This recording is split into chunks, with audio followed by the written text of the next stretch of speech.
이 시간 우리에게 주신 하나님의 말씀은 잠언 9장 1절에서 18절 말씀입니다.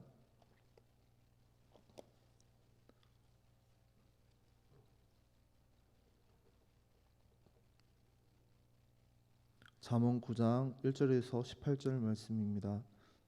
다 찾으셨으면 한 절씩 교독하도록 하겠습니다. 지혜가 그의 집을 짓고 일곱 기둥을 다듬고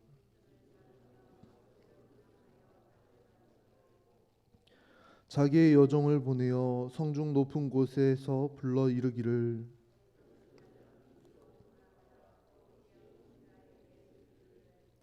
너는 와서 내 식물을 먹으며 내 혼합한 포도주를 마시고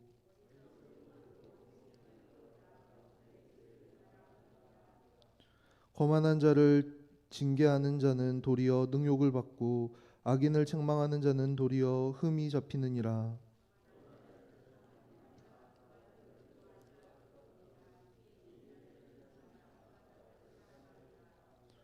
지혜 있는 자에게 교훈을 더하라. 그가 더욱 지혜로워질 것이요 의로운 사람을 가르치라. 그의 학식이 더하리라.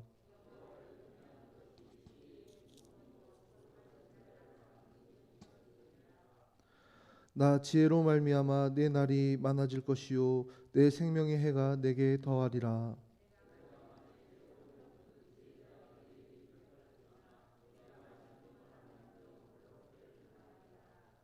미련한 여인이 떠들며 어리석어서 아무것도 알지 못하고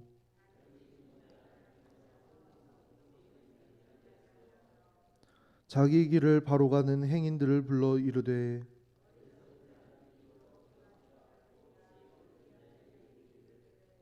도둑질한 물이 달고 몰래 먹는 떡이 맛이 있다 하는도다.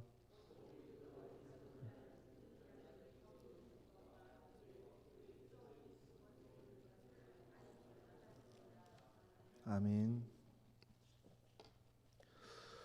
우리는 선택에 따라 지혜자의 삶으로 나아가 생명을 얻든지 어리석은 자의 길로 가서 멸망을 자초하게 되든지 하게 될 것입니다.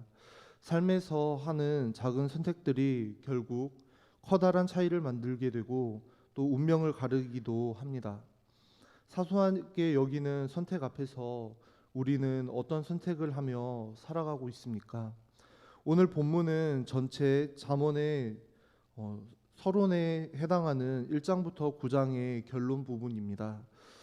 두 여인의 초청, 즉 지혜의 여인의 초청과 미련한 여인의 초청이 나오면서 여호와를 경외하는 것이 지혜의 근본이라는 오늘 이 잠언의 핵심적인 내용이 소개되고 있는 말씀입니다. 오늘 말씀은 크게 세 부분으로 나눌 수 있습니다. 먼저 1절에서 6절은 지혜의 여인의 초청이 나오고 그 다음 7절에서 12절은 악인과 의인의 상반된 반응에 대해서 지혜의 여인의 그 초청에 대한 악인과 의인의 상반된 반응에 대해서 나옵니다. 그리고 마지막으로 13절부터 18절 말씀은 미련한 여인의 초청이 나옵니다. 오늘 본문은 지혜의 여인이 초청하는 잔치와 미련한 여인이 초청하는 잔치를 뚜렷하게 대조하여 비교해서 보여주고 있습니다. 먼저 1절부터 6절 말씀 지혜의 잔치의 초청 부분을 한번 살펴보려고 합니다. 먼저 지혜의 여인은 7기둥을 가진 완전한 집에서 당시에 쉽게 먹을 수 없었던 고기와 최고의 포도주와 음식을 준비합니다. 이는 왕의 연회를 떠올릴 만큼 최상의 음식과 최고의 포도주를 갖춘 아주 잘 준비된 잔치입니다. 잔치를 위한 완벽한 준비를 하고는 성 높은 곳에서 어리석은 자와 지혜 없는 자들을 부르며 자신이 차려놓은 그 잔치에 초대하고 있습니다. 이렇게 지혜 여인이 하는 이유는 그들로 하여금 지혜를 얻어 바르고 선한 길로 돌이키도록 하려고 했던 것입니다. 음식이 생명의 힘을 공급해 주는 활력소가 되는 것처럼 지혜도 우리가 올바른 삶을 살아가는데 꼭 필요한 것이기 때문입니다. 오늘 말씀은 이 지혜의 초대에 응하는 사람은 생명과 명철을 얻게 됨을 말씀하고 있습니다. 4절에서 6절 말씀을 한 절씩 다시 한번 읽도록 하겠습니다. 어리석은 자는 이리로 돌이키라. 또 지혜 없는 자에게 이르기를 너는 와서 내 식물 이르기를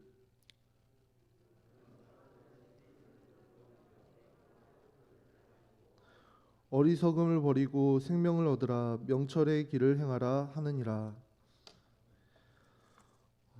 지혜가 모든 준비를 갖추고 사람들을 초대하는 이 모습을 보면서 깨닫게 되는 것이 있습니다. 그것은 하나님은 우리를 위해 풍성한 은혜를 미리 준비해 주시는 분이시며 예배해 두시는 분이시며 그 은혜를 누리며 살도록 우리를 부르시고 계신다는 사실입니다. 지혜가 잔치를 베풀어 어리석은 사람을 초대하는 이 장면은 임금이 아들을 위해 연회를 베풀고 사람들을 초청하는 천국 혼인 잔치를 떠오르게 하기도 합니다. 하나님의 초대는 특정한 몇몇 사람에게만 주어지는 것이 아닙니다.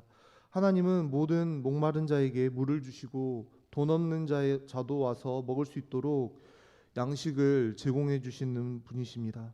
하나님은 사랑하는 자녀에게 필요한 것이 무엇인지 잘 아시는 분이십니다.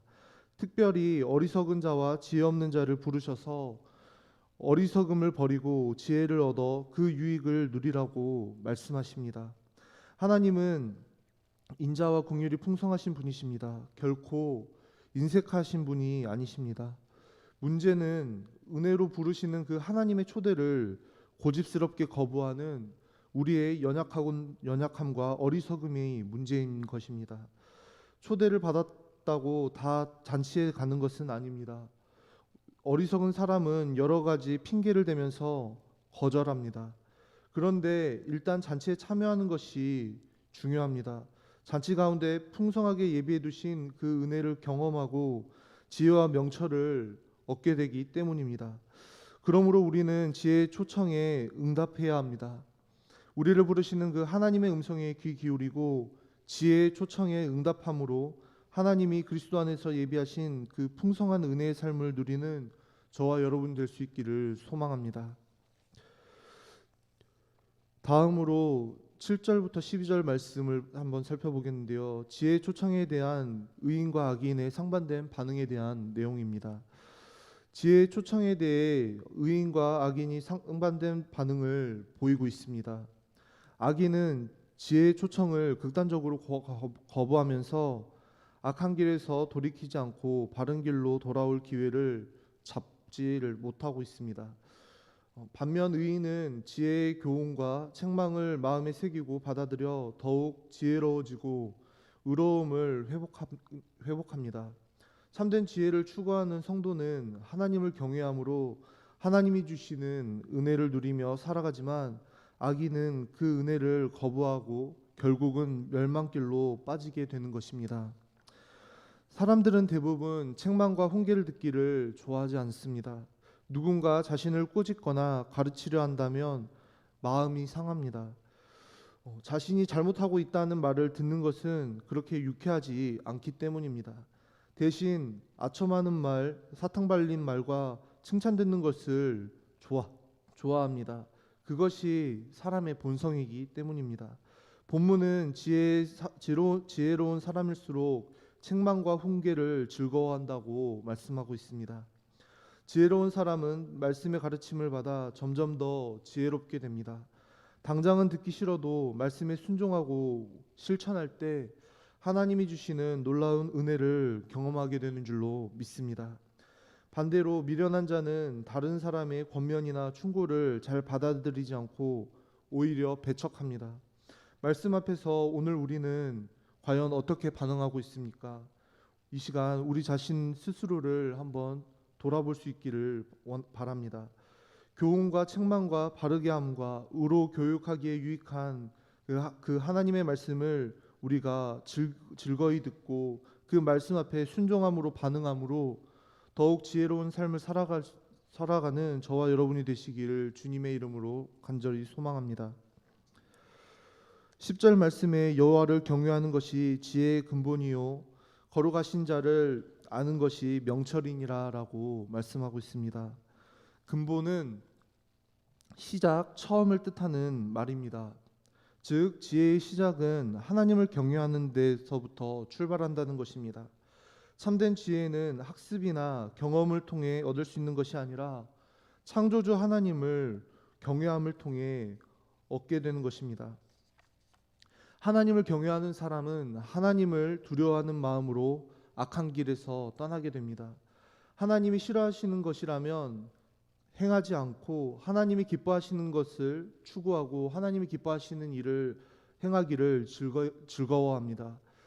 우리가 하나님을 떠나서는 지혜를 얻을 수 없습니다.